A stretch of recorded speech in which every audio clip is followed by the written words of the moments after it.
Gila. Mana tinggi banget lagi 15 meter mungkin ini pohonnya.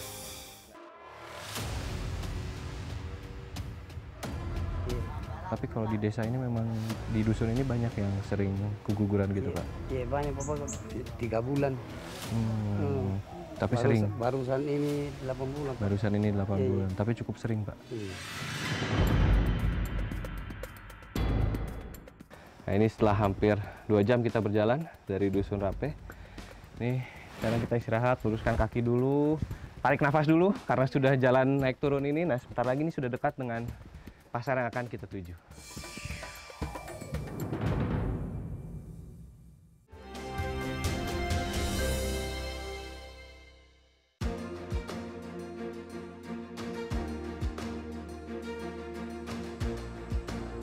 Di tengah mulai merebaknya isu COVID-19 atau virus corona di Indonesia, kami kebetulan sedang dalam perjalanan meliput ke suatu tempat di Kabupaten Majene, Sulawesi Barat. Berjarak sekitar 7 jam perjalanan dari kota Makassar, Sulawesi Selatan. Lebih kurang 400 km jauhnya. Sungguh perjalanan yang melelahkan.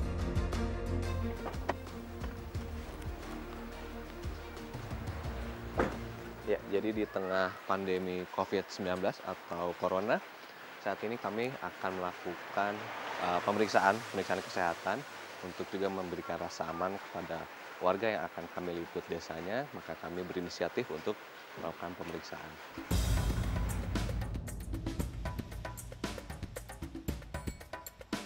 Pemeriksaan dilakukan di UPTD Puskesmas Pamboang. Begitu masuk ruang UGD, kami diwajibkan untuk mencuci tangan terlebih dahulu. Agar benar-benar bersih, petugas kesehatan memberikan arahan tata cara mencuci tangan yang baik dan benar. Sela-sela jari hingga bagian kuku jari tak boleh luput dari gosokan sabun. 60 detik adalah waktu ideal mencuci tangan. Usai mencuci tangan, sebaiknya air jangan dimatikan dahulu. Keringkan tangan dengan tisu. Selanjutnya, tisu digunakan kembali untuk alat bantu mematikan keran air. Selanjutnya, satu persatu suhu badan kami diperiksa. Semuanya dalam kondisi normal. Pendataan pun dilakukan. Para petugas menanyakan aktivitas kami selama 2 minggu ke belakang dan riwayat penyakit yang mungkin diderita.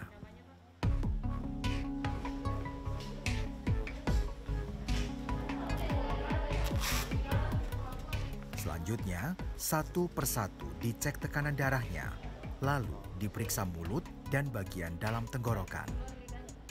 Sayang, berdasarkan hasil pemeriksaan, tak seluruh anggota tim dalam kondisi fit. Melihat tadi kan kita sudah diperiksa semuanya, tim dari Jakarta, bagaimana hasilnya saat ini untuk pemeriksaan kami, Bu? Tadi dari hasil pemeriksaan, ada 2 orang yang menderita radang tenggorokan dan 1 menderita hipertensi. Jadi sesuai dengan screening COVID-19 yang menderita radang tenggorokan kami masukkan ke dalam ODP, orang dalam pemantauan. Adapun SOP-nya nanti bahwa ada tim yang di masing-masing desa yang akan memantau rombongan Bapak selama tinggal di sini. Apakah kalau Bapak tinggal di sini 4 hari akan dipantau selama 4 hari. Dipantaunya bisa langsung ke lapangan atau via telepon juga termasuk ke dalam pemantauan. Secara keseluruhan, tim Indonesiaku dinyatakan sehat. Kami diizinkan tim kesehatan dari Puskesmas Pamboang untuk melanjutkan peliputan.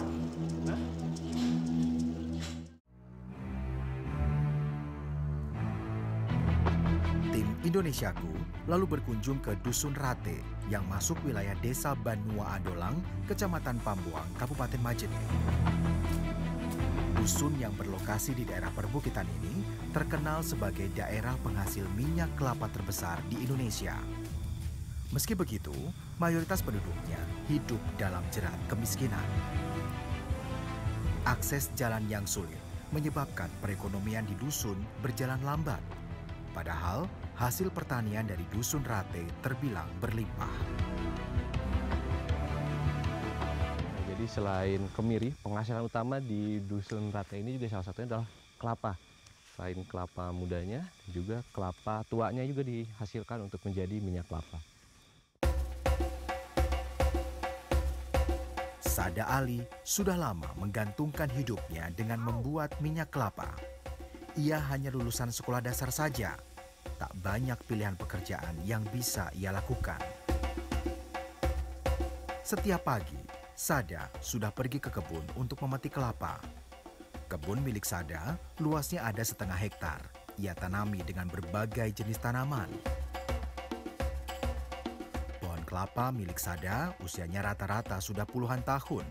Tinggi menjulang puluhan meter. Mudah saja Sada memanjatnya. Ia sudah terbiasa.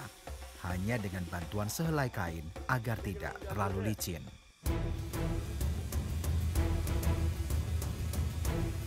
Sebentar saja, Sada sudah berada di atas pohon. Ia lalu memetik beberapa buah kelapa dan langsung dijatuhkan.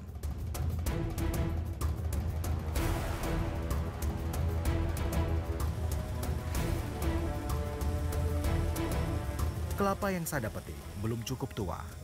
Kami lalu mengumpulkannya. Agar mudah dibawa, bagian kulit kelapa dikupas sedikit dengan menggunakan parang.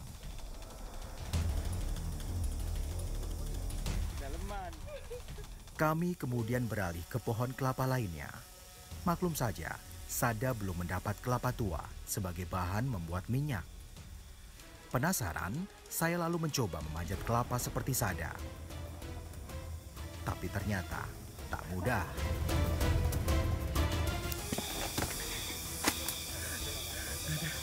Nggak bisa. Mana tinggi banget lagi, 15 meter mungkin ini pohonnya. Enggak deh, saya serahkan aja Bapak ya. Bapak naik lagi nih.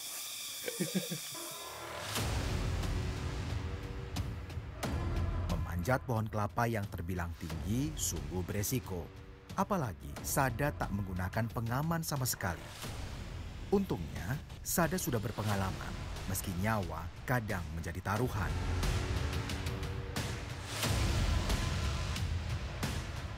Kegiatan membuat minyak kelapa ternyata ada musimnya. Kebetulan sekarang sedang musim panen kemiri, sehingga tak banyak lagi warga yang membuat minyak kelapa.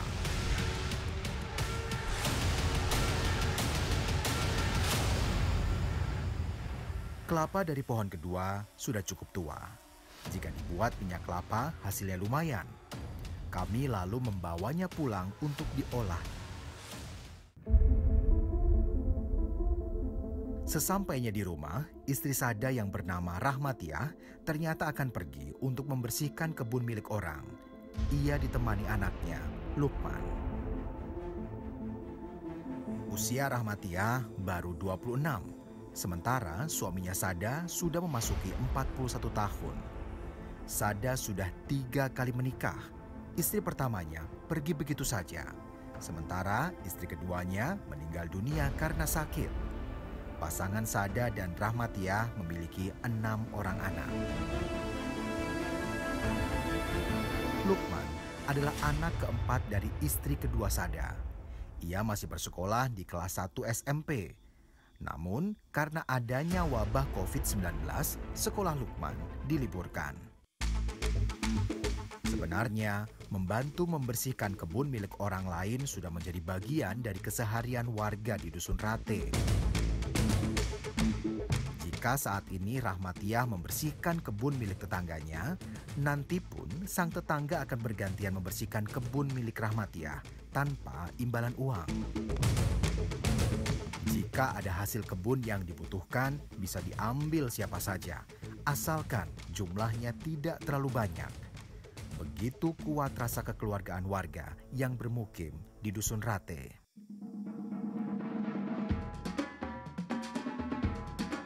Di rumah, Sada mengupas kelapa dengan linggis. Tak memakan waktu lama, satu kelapa sudah selesai dikupas. Saya lalu mencobanya.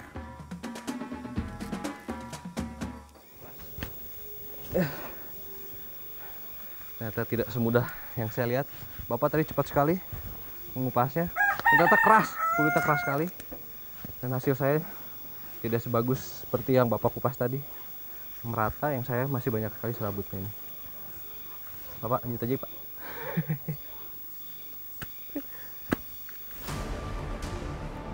Kelapa yang sudah dikupas langsung dibelah Rahmatiah menjadi 2 bagian dengan menggunakan parang. Membelah kelapa ada tekniknya.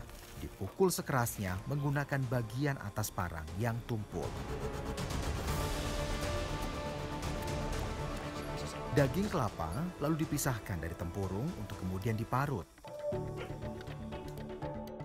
Daging kelapa diparut di teras rumah dengan alat sederhana. Hasilnya lalu diperas untuk diambil santannya. Nah, jadi setelah proses semuanya telah selesai, kelapanya juga sudah disaring juga, sudah diperas juga. Nah, tapi belum bisa dimasak karena kita harus mendiamkan dulu selama 1 malam. Itu fungsinya agar air dan santan kelapa itu berpisah. Nah, agar besok saat dimasak akan lebih cepat untuk menjadi minyaknya. Sehari sebelumnya, Sada sudah memproses kelapa untuk diambil santannya. Bagian atas yang berwarna putih pucat adalah bagian yang akan diolah menjadi minyak. Tungku lalu dinyalakan. Ketika wajan sudah panas, santan kental langsung dimasukkan. Dimasak sampai mendidih di atas nyala api yang membara. Tak seberapa lama, santan kental mulai mendidih. Rahmatiah lalu mengaduknya agar tidak gosong. Supaya aromanya lebih enak, Rahmatiah menambahkan daun pandan dan daun sirsak.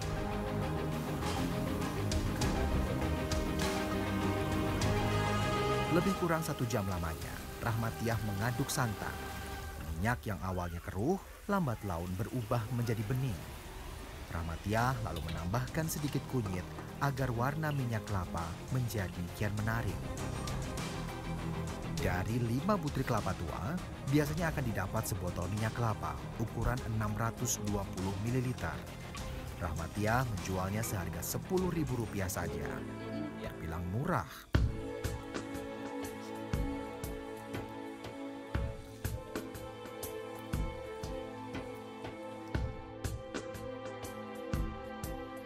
Pekerjaan Rahmatiah ternyata belum selesai. Ia masih harus memasak makan siang untuk keluarganya, dibantu sang ibu yang bernama Nazizah.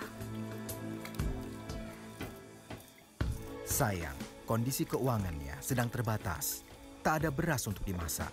Terpaksa, Rahmatiah mengolah singkong yang didapatnya dari kebun tetangga. Singkong akan dibuat jepa, makanan tradisional khas suku Mandar. Untuk keluarga miskin di wilayah desa Adolang, sebenarnya ada jatah raskin. Hanya saja belum merata pembagiannya. Dusun Rate hanya mendapat jatah 35 kakak saja. Sementara 31 kakak sisanya tidak mendapat raskin. Untungnya, keluarga Sada mendapat bantuan pangan non-tunai dari pemerintah daerah. Terdiri dari beras 5 kg, 10 butir telur, dan daging ayam 1 kg. Bantuan berbentuk bahan pangan itu hanya mampu bertahan beberapa hari saja. Selebihnya, mereka terpaksa kembali mengkonsumsi singkong. Nah, ini setelah tadi kita lihat proses pengupasan singkongnya, nah ini juga perlu dikeluarkan air dari singkongnya. Nah, ini alatnya juga cukup unik, namanya Paepea lamijo. Lamijo? Lameaju. Nah, ini bahasa Mandarnya. Ini memang sudah digunakan sejak zaman nenek moyang. Ini cukup unik sekali.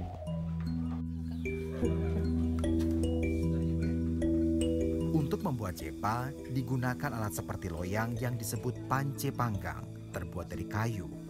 Proses pembuatan jepa sekilas mirip dengan cara membuat surabi. Ditaruh sebentar saja di atas api, jepa sudah matang, siap disantap. Nah, ini saya lagi mencoba membuat jepa, salah satu masakan tradisional bagi warga di sini, itu sebagai pengganti beras. Mereka menggunakan singkong ini untuk makanan pokok sehari-hari.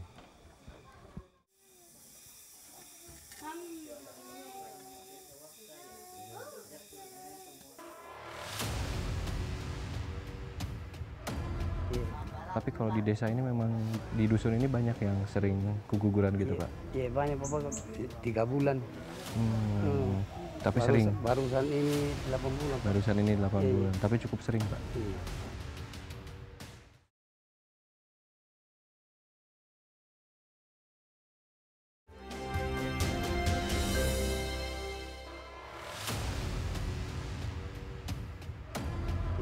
Tapi kalau di desa ini memang di dusun ini banyak yang sering keguguran gitu, Pak? Iya banyak Bapak, 3 bulan. Tapi sering? Barusan ini 8 bulan. Pak. Barusan ini 8 Iya. bulan, tapi cukup sering, Pak? Iya.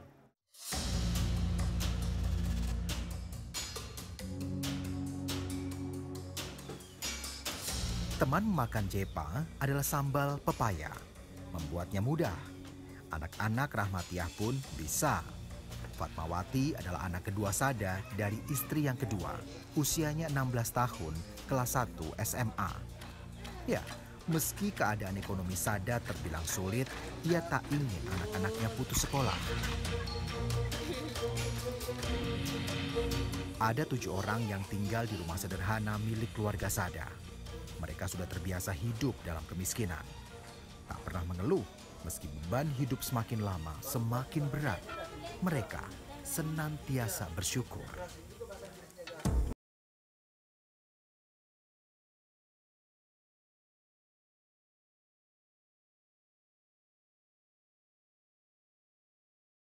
Bersama keluarga Sada, saya menikmati makan siang ala suku Mandar. Olahan jepa yang terbuat dari singkong dinikmati dengan sambal pepaya.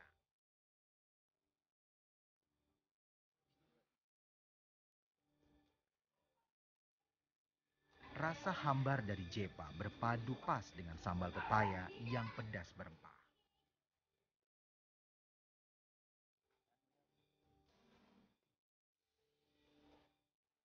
Apa yang Bapak hadapi selama berada di desa ini, Pak? Satu-satunya jalanan, Pak. Kenapa dengan jalanan? Ya, karena dia waktu kemarin jelek.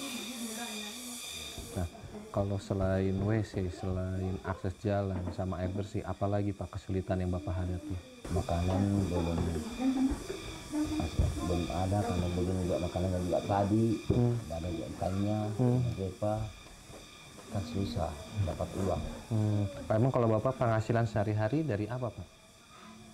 Cuma Pak, cuma jualan kunyit sama kelapa. Kalau ini kan 1 tahun baru ada. Kalau Bapak dalam 1 tahun kemiri paling banyak dapat berapa, Bapak? Dua kuintal. 2 kuintal. Berarti untuk 1 kilonya berapa harganya? 6.000. 6.000, berarti sekitar 1,2 Bapak Iya, dapat. Pak. Tapi itu harus nunggu 1 tahun. Iya. Nah, untuk hari-hari Bapak dapat uang dari mana? Ya, pinjam sama teman. Tidak ada uang. Tiap keluarga di Dusun Rate sebenarnya memiliki sumber penghasilan yang cukup. Hanya saja, dengan terbatasnya akses jalan, mereka sulit memasarkan hasil kebunnya. Mereka hanya bisa berharap akses jalan segera dibangun agar roda perekonomian cepat bergerak.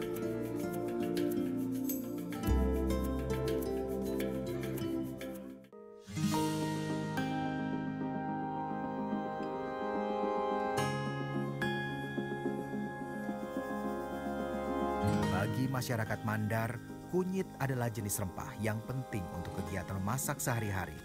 Kunyit wajib ada di dapur mereka. Tak aneh, jika di seluruh kebun milik warga pasti sebagian ditanami kunyit.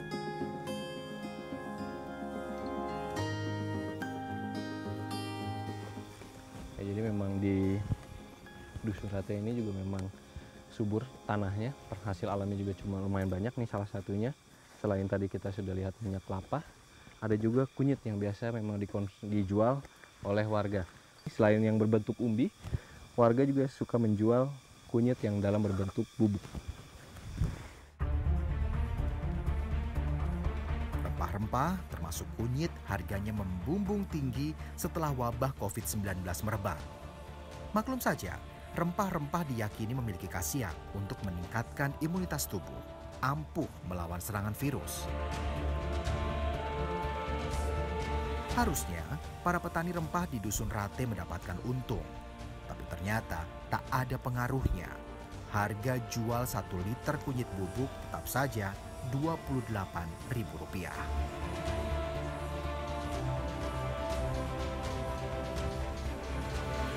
Untuk membuat bubuk kunyit diiris-iris tipis terlebih dahulu, lalu dijemur sampai kering.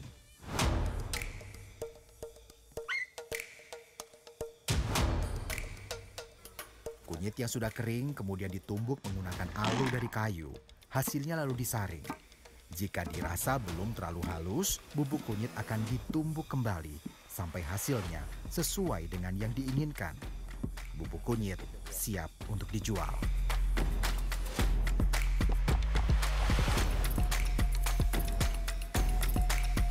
Sulitnya akses ke Dusun Rate juga berpengaruh pada kurangnya fasilitas kesehatan. Pemahaman terhadap gaya hidup sehat warga menjadi rendah, bahkan anak-anak kurang gizi. Tak aneh jika kasus stunting di Dusun Rate terbilang tinggi. Begitupun dengan angka keguguran. Barusan keguguran itu kenapa Pak? Ya, harus nih Pak. Barusan? Pas lagi tiba-tiba keluar atau bagaimana? Ya tiba-tiba. Tiba-tiba keluar? Iya. Tapi kalau di desa ini memang, di dusun ini banyak yang sering keguguran gitu Pak? Iya banyak Bapak, 3 bulan. Tapi sering? Barusan ini 8 bulan. Barusan ini 8 Iya. bulan, tapi cukup sering Pak? Iya. Untuk memastikan kondisi sang ibu baik-baik saja, bidan desa dihubungi kepala dusun agar datang ke lokasi.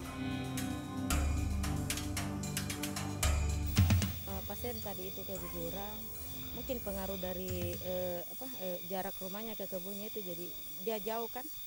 Mungkin pengaruh dari jarak jauhnya itu sehingga ini ibu bisa mengalami keguguran. Apalagi saya kemarin periksa itu masih kehamilan muda.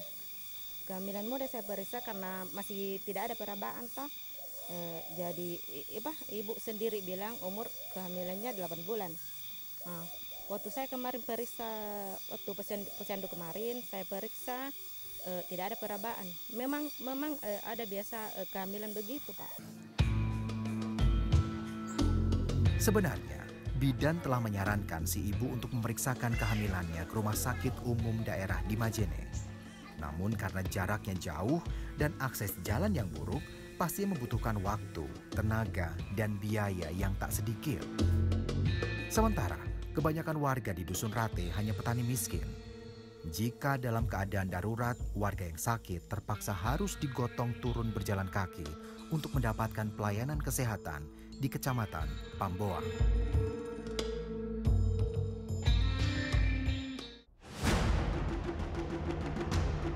Sudah berulang-ulang kali kami mencoba untuk meningkatkan pertanian di sini ataupun peternakan, tapi hasilnya tidak ada. Ya, lagi-lagi saya bilang bahwa akses jalannya harus diutamakan.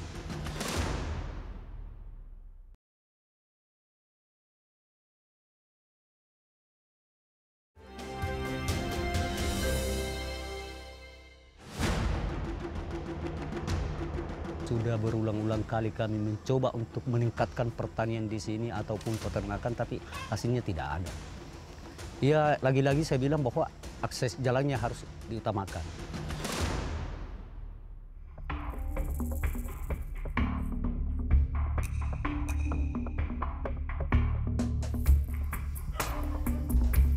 Kegiatan perekonomian warga Dusun Rate sangat tergantung pada hari pasar di Kecamatan Pamboang. Tempat mereka bisa berjual beli. Setiap minggu ada 3 kali hari pasar, yaitu di hari Senin, Rabu, dan Sabtu. Warga biasanya beramai-ramai mendatangi pasar dengan membawa berbagai hasil bumi. Jadi hari pasar memang sangat dinanti-nanti oleh warga. Satunya di Dusun Rampe ini, warga sangat antusias untuk pergi ke pasar untuk membeli kebutuhan ataupun menjual hasil alamnya. Nah, beberapa warga memang sudah berangkat terlebih dahulu, mungkin sekitar jam 4 subuh. Nah, ini saya akan menyusul warga yang akan lanjut ke pasar.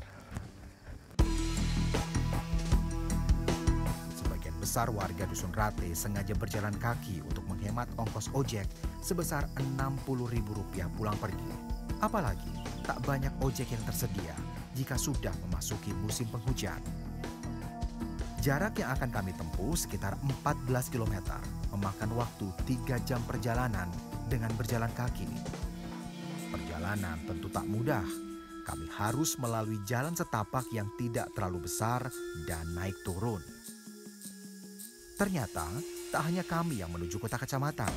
Ada juga anak sekolah yang ikut berjalan. Rizal namanya. Ia sengaja tak mengenakan sepatunya agar tak kotor dan tak cepat rusak. Berarti Rizal memang sekolah SMA di Pambuang? Iya, Alia Madras, Alia Sambuang. Alia Sambuang ya? Nah, ada cerita suka duka nggak waktu perjalanan menuju sekolah? Ada. Apa biasanya? Kaki bisa luka, lutut bisa sakit. Lutut sakit. Rizal berjalan cepat mendahului kami. Ia tak ingin terlambat karena ada ujian di sekolah. Rombongan terus berjalan dengan hati-hati. Maklum saja, medan jalan terbilang ekstrim, berbatasan langsung dengan jurang yang dalam. Di dekat sungai ada jembatan bambu yang sengaja dibangun warga, agar warga bisa tetap menyeberang ketika air sungai naik. Saya agak kewalahan mengimbangi ibu-ibu yang terus bergerak cepat meski membawa beban berat. Untuk kemudahan warga, beberapa bagian bukit terjal dibuat berundak-undak agar tak terlalu licin.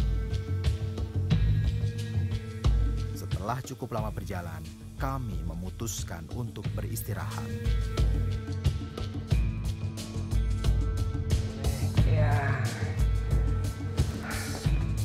Nah, ini setelah hampir 2 jam kita berjalan dari Dusun Rape. Nih, sekarang kita istirahat, luruskan kaki dulu. Ya, istirahat. Tarik nafas dulu karena sudah jalan naik turun ini. Nah, sebentar lagi ini sudah dekat dengan pasar yang akan kita tuju. Kami kemudian melanjutkan perjalanan. Tak sampai 30 menit berjalan, akhirnya sampai juga kami di dusun yang tak jauh dari kecamatan. Kami beruntung, barang bawaan banyak yang membeli. Laris manis. Junaidi yang membawa pesanan bambu bahkan mendapat uang Rp50.000. Lumayan. Berbekal uang hasil penjualan masing-masing, kami lalu bergegas menuju pasar yang sudah tak jauh lagi.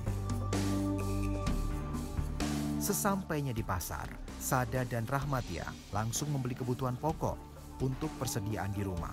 Untuk lauk, Sada membeli ikan asap. Rahmatia tak lupa membeli bumbu dapur. Ia juga sengaja membeli kacang hijau untuk tambahan gizi bagi anak-anaknya. Sabun tak ketinggalan. Bu Nazizah tadi belanja berapa? 40. 40. Tadi jual kemiri berapa, Ibu? 55. 55. Berarti ada untung 15.000, Ibu ya? Iya. Kalau Ibu Roh berapa? Dapat berapa? 10.000. Dapat 10.000 tadi jual kelapa. Belanja berapa? 70. Rugi dong 60. Rugi ya? Tapi memang buat kebutuhan sehari-hari ya. Perjuangan untuk menjual hasil bumi warga Dusun Rate memang berat. Mereka harus berjam-jam berjalan agar bisa mendapat uang. Entah sampai kapan. Andai saja jalan segera dibangun.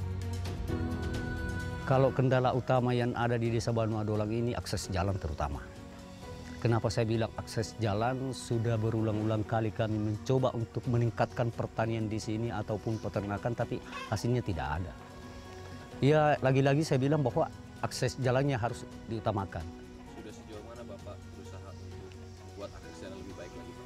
Kalau sejauh untuk membuat akses jalannya di sini, ya ketika ada anggaran desa masuk, ya itulah yang kami lakukan. Terus lobi-lobi di kabupaten maupun di tingkat provinsi, tapi ya hasilnya hanya untuk tahun ini mungkin sekitar 2 kilo sampai 3 kilo. Pemerintah daerah Sulawesi Barat tentunya tak akan tinggal diam melihat penderitaan warganya yang tinggal di pelosok. Dan semoga saja pembangunan akses jalan menuju Dusun Rate menjadi agenda prioritas Pemprov di tahun ini.